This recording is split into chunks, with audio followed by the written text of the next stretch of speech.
Hello students, welcome back. This is Farzeen, your IELTS trainer, and I'll be assisting you in your IELTS preparation. So, in the previous session, I covered the first module of the IELTS exam, the listening module for you. Today, I'll be briefing you on the first part that the listening module comprises. But before we begin, I would like you to imagine something. Let's say you're about to take off for a vacation and there's this hotel that you have in mind and we want to book a room in it. So what is the one thing that you'll be doing? You'll obviously try to reach out to the hotel. You'd probably connect with one or the other representative and you'll be trying to inquire for certain details. Now, what is the information that the representative will be asking from you? Most probably,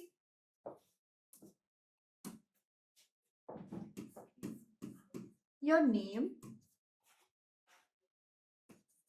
your email address maybe, or your contact number, right? And what is the information that you'll be keen to know? That information is going to be about the services, about the timings of the hotel, as well as the charges. Now, why did I give this example? Because this is what part 1 of the listening subtest mainly comprises. So let's proceed. Okay, so what exactly is the listening part 1? Listening part 1 has the maximum scoring opportunity. Why? Because it is based on very simple language. It is something that we all have done at least once in our life. So how many speakers will it include? It will always include 2 speakers and it is solely based on real life situations. So what does it mainly include? It includes inquiries about local facilities. What are the things that you usually encounter in it? We understand that as well. But before that, I want you to completely be familiar with what exactly are the parts of it. What exactly are the elements of part 1. Part 1 is a conversation between 2 speakers. As I mentioned, it will always involve 2 speakers, set in a simple, everyday social context. Topics usually include inquiries, booking, reservations, and general information, again about local facilities. This is the easiest part of the listening subtest and has the maximum scoring potential. So it is the biggest bang booster for you if you obviously do it strategically. Mainly tests your ability to catch factual, personal, and basic informational details. So here your vocabulary is not going to be tested. Instead, your eye for the details will be tested. Your accuracy will be tested. Now, let's understand the common situations that we usually encounter in this particular part. So, as I mentioned, we'll be inquiring about local facilities here. So, we can have several situations that we come across. Of course, that would include booking accommodation, inquiring about services, registering for a class or course. Let's say you want to get yourself enrolled for a particular course, for a particular subject, and there's this institution that you contact. What are the things you'd like to know? You'd like to know what are the course outcomes, what are the course subjects that will be involved, or the charges that will be incurred. These are the information that you'd like to know. Making travel arrangements. Let's say you want to book a ticket, you want to know more about the ticket information, you want to get your money refunded maybe. So that type of information will usually be included in making travel reservations. Calling about job information. Now let's say there's this job that you applied to and the HR of that particular company contacted you. So let's say he or she is scheduling an interview for you. So the information that she'll be asking from you will be included in this subtest. Hostel, library, or medical appointments. You want to get a doctor's appointment. Again, this will be a part of section 1 of the listening. Now let's understand what kind of information appears in front of us while we are working on the part 1. So we won't be hearing any detailed information. Instead, we are supposed to focus on specific informations. Now, what are these? As I mentioned, these can be credentials, these can be time, duration, dates, emails, and many more. So, first is the name, of course. So, when we're writing names, when we hear the name of any person, when the speaker says any name, we're not supposed to be abrupt and figure out the spelling by ourselves and write. Instead, what will we be doing? We'll be waiting for a few seconds and we'll give a little patience there. Why? Because the speaker is likely to spell that out for us. All right. Now there are several spellings there are several names that have different spellings. So that is why it's important for us to stay focused on the words of the speaker. Now, if we take, for example, the name Robert White. This name, if we specifically talk about the surname has two spellings. Some people like to write this one, whereas some of them write this. Some of them use an I, while the others use a Y. Okay? That is why we are required to focus on whatever spelling the speaker says. And as per that, we're supposed to give our answer. Now let's proceed to addresses. The same applies to addresses as well. In the address category, we may come across three different things. Street name, road name, or maybe a postal code or something. Okay? So whatever question is asked to us, we're supposed to write our answer in that manner. Now let's come to the prices and amounts. Now obviously, since it's prices and amounts, we are supposed to give a numerical value. Now be focused on the unit that is given. How can we predict a question that contains a price or a charge? There will be a unit either given to us, and we are supposed to pay close attention to the instructions provided. If the instruction says that we can use two words, then we can write the number as well as the unit. So let's say it's $150. So we can write the unit. But if it strictly asks us to stick to numbers, we won't be writing the unit. We would only be focusing on the numerical value. Now, the next is contact number. Now, the question may sometimes ask you to give certain contact numbers. Let's say a conversation is going on and somebody is about to book a hotel. So obviously, for confirming the booking, his or her contact number is essential. So the speaker, the representative will be asking for the contact number. He'll be speaking that, and then the question asks you. So you're supposed to write the contact number as well. Now make sure that you hear it properly and you give accurate information here. Again, dates and days are also asked sometimes. So make sure that you're writing the correct number over there, because some of the pronunciations are a little confusing for certain numbers. Let's take, for example, the number 13 and 30. 13 and 30. So the pronunciation is quite similar here. So the key is to be focused and to be able to differentiate between how we pronounce these numbers when the speaker is speaking in an accent. So sometimes times and durations is also asked. Like I also mentioned it in the previous session, when we are required to give or write a time, we never write the time in this manner. This is the most standardized way of writing time. I do agree this. But as per the IELTS standard, this is considered incorrect. Okay? So how are we supposed to write instead? Instead of putting a colon, we'll be simply putting a dot. Alright? Then comes the postcodes and email IDs. Make sure that you're using the right symbols, @.com and all the things that are required while writing the emails. And again, the spellings will also be evaluated here. Now let's proceed to the types of questions we generally encounter in part 1. So the question type mainly includes form completion, note completion, table completion, short answer questions, and fill in the blanks. What's form completion?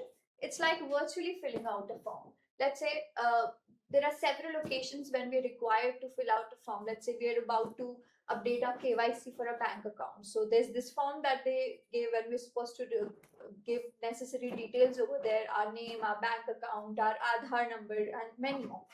So here it will be like virtually filling up a form. The information that we usually give while filling out those kind of forms will again be required for us to give here.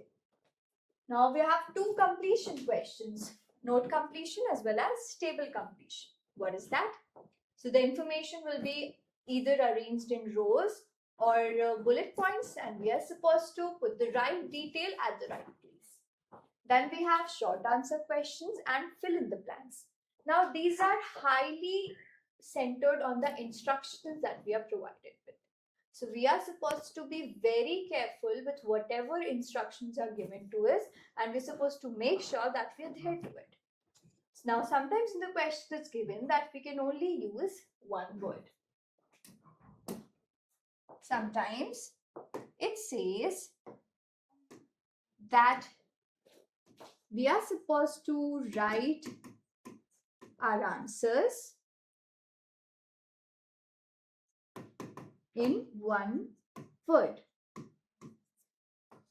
If this is the word limit that is given to us, we are supposed to make sure that we abide by it. In case we exceed it, even if we provide the right information, our answer will be marked wrong. That is why it is very important for us to be highly focused on the instructions when it comes to short answer questions as well as fill in the blanks. Now, moving on to the features of this particular section. What makes this section so interesting and so easy? First of all, as I mentioned, the difficulty bar slightly rises as we proceed further. Now, since it's the first part of the listening module, it is obviously going to be the least difficult. However, you are required to follow certain strategies. You're required to attempt the answers smartly. Then only it can become a big band booster for you. It can be an opportunity for you to score 10 on 10. Why? Because it has the slowest pace compared to other parts. The space that the speakers will be talking in will be very slow, since it will be highly conversational and it is based on simple language. Clear and simple language, as I just stated. Speakers may correct themselves or change the information. Yes, there is a possibility that you may encounter certain self-corrections. Let's say the speaker says that I am planning to visit the amusement park on Tuesday. No, actually, I dropped that plan. Now I'm thinking of Wednesday. Now, what students do? Students get tricked here. Now, the moment they hear the information Tuesday, they be abrupt and they start writing that answer. Instead of being abrupt, we are supposed to be focused. Okay? So, do not be abrupt while writing your answers. Wait a few more seconds because the speaker is likely to self-correct. Okay? Now, what happens? When the students are writing the answers, they miss the detail that the speaker gives after speaking that particular statement. That is why it is crucial for us to be very observant, and at the same time, we require to be a little patient. Many answers involve numbers, date, times, and spellings. These are the major details that we are required to work on the part 1 of the listening module. So make sure that you are focused on this. So we don't have to give unnecessary details. Instead, we are supposed to work on credentials, accurate information, and factual data. All right? As I mentioned, it's a perfect opportunity for us to score 10. You just have to make the most out of it. All right, now let's understand how can we attempt these questions strategically. Now the preparation begins even before the audio plays. Now the speaker will be providing you with each and every instruction, and there will be also some instructions mentioned in the worksheet. you're supposed to be watchful for both of them. Now, before the question begins, the speaker will be giving you some seconds to go through the answer. Make sure you utilize that because these questions are highly predicted. So, read questions before the audio starts, predict the type of word needed. Now, you remember there was this game that we used to play back when we were kids. The name of that game was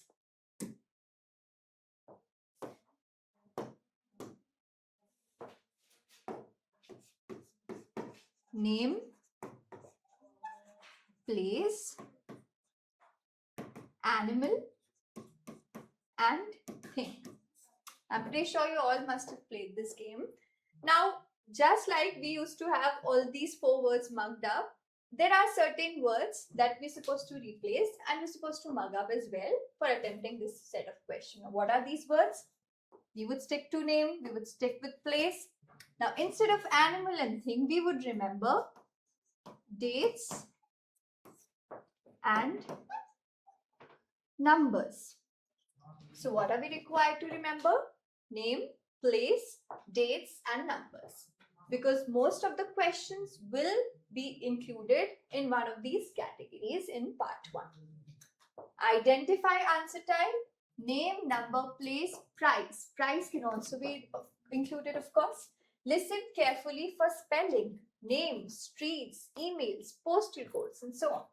Be alert for self-correction. It's Monday, actually Tuesday.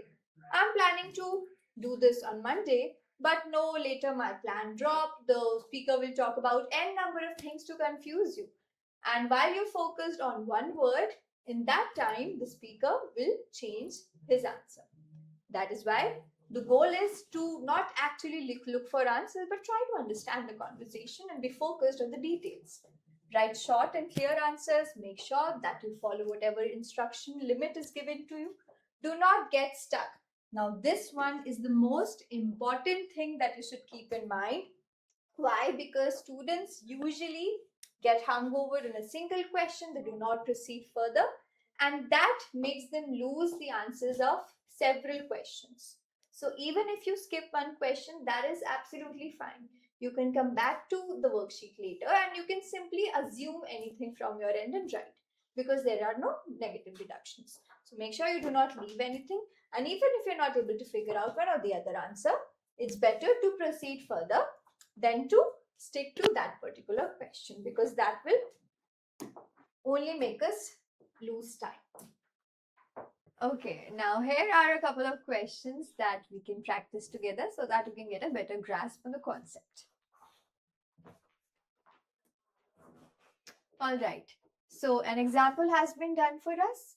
The speaker will be guiding us throughout the audio. Make sure that you read the instruction first and as well as listen to the instructions that have been provided by the speaker.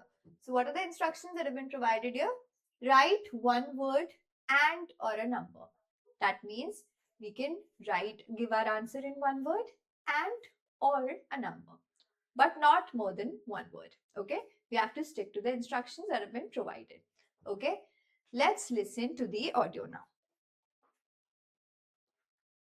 Section 1. You will hear a telephone conversation between an official at a village hall and a woman who wants to hire a public room. At first, the speaker will introduce what type of conversation we'll be getting to hear. Okay, so what did she just say? She said that you'll be hearing a telephone call. Okay, and who's involved here? A woman who wants to hire a room in the utter village hall. Let's listen. First, you have some time to look at questions 1 to 6. Now, some time have been given to us so that we can take a quick scan of question number 1 to 6. So let's do it.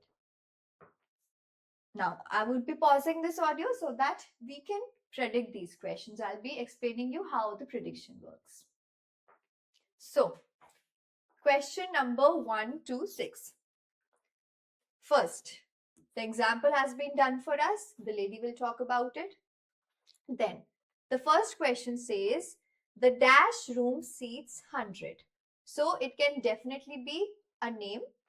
So, let's write name here. Okay, it must be the name of a room. Cost of the main hall for Saturday evening is dash. A currency unit is given, so it's definitely a number. A price must be mentioned here. Then when we move ahead, the next question says 250 deposit dash payment is required. So it will be what? A medium of payment. So again, it must be a name of the medium of the payment. Cost includes use of tables and chairs and also dash. It can be some sort of services that the hotel is providing, or it can also be some other form of furniture. So again, name. Now, when we proceed to the next question, that is something that happened, that will be happening before the event. Okay, so you need to be focused while the audio plays. So the speaker will be mentioning that what are we required to do before the event. So make sure that you listen to the keywords. Will need a dash license. Now again, it must be a name of the license. Let's write name here as well.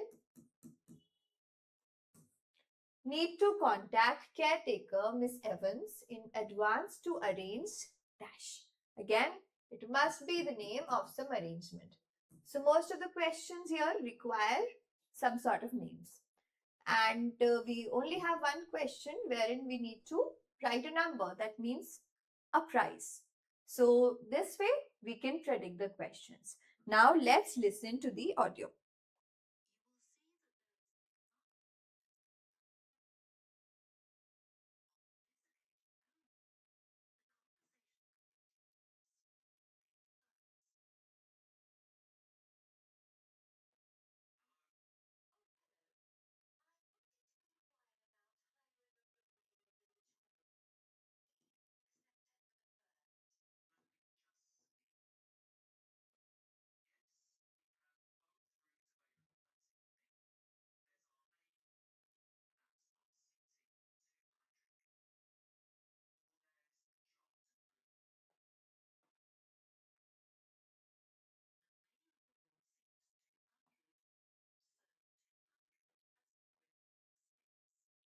The example has been done for us. 200 is the answer.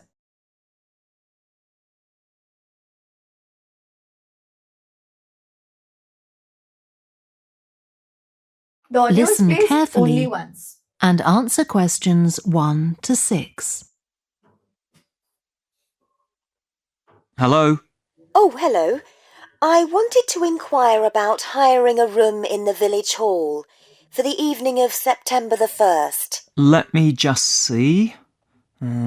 Yes, we have both rooms available that evening. There's our main hall, that's got seating for 200 people. Or there's the Charlton room. Sorry? The Charlton room. CHARLTON.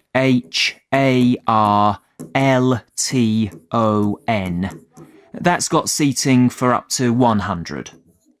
Well, we're organising a dinner to raise money for a charity, and we're hoping for at least 150 people. So, I think we'll go for the main hall. How much would that cost? Let's see. You wanted it for the evening of September the 1st? Yes, that's a Saturday. So from 6 p.m. to midnight, that'd be £115. That's the weekend price. It's £75 on weekdays. That's all right. And I have to tell you, there's also a deposit of Now, did you notice how the speaker tried to confuse us? First, the speaker mentioned the Saturday evening, right? And then he gave n number of extra information so that we can be baffled. So you have to disregard those information and you have to solely focus on the keywords that are given to us. What are the keywords here? Saturday evening, main hall, cost.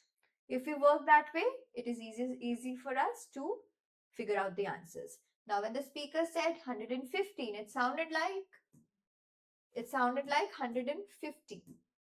Okay, so be vigilant about this as well, because there are certain numbers that sound pretty much similar. Okay, so it is 115, not 150.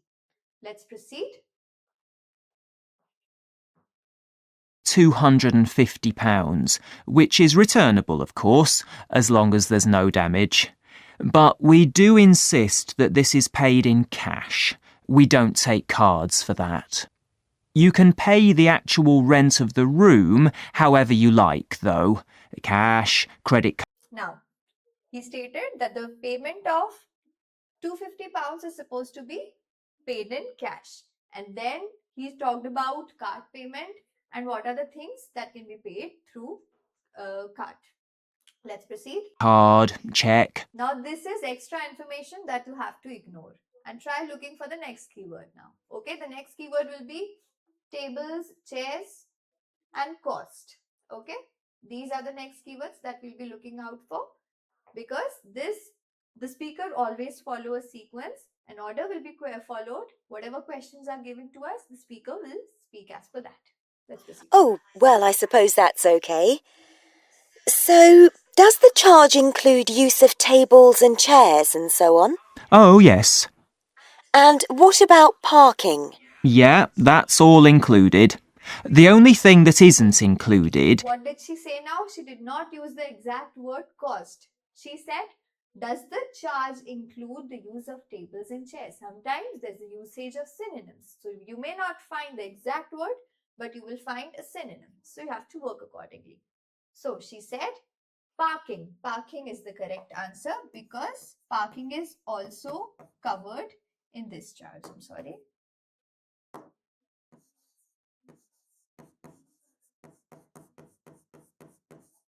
Let's proceed. The only thing that isn't included is, you said you were organising a dinner? Yeah. Well, you'll have to pay extra for the kitchen if you want to use that. It's £25. It's got very good facilities, good quality cookers and fridges and so on. Okay. Well, I suppose that's all right. We can cover the cost in our entry charges. Right, so I'll make a note of that. Now, there are just one or two things you need to think about before the event. For example, you'll have to see about getting a licence if you're planning to have any music during the meal. Oh, really? It's quite straightforward. I'll give you the details later on.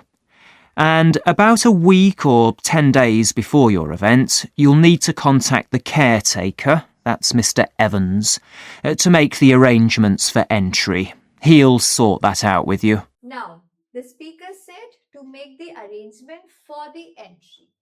Now, what sometimes students do, they write for entry here. But this answer is instantly marked wrong. Why? Because we were supposed to give our answer in one word. Even though the word entry is here, the extra word makes it incorrect. So please be vigilant about this. So the answer is supposed to be entry, not for entry or arrangements for entry. The answer is one word, which is entry. This is the right answer.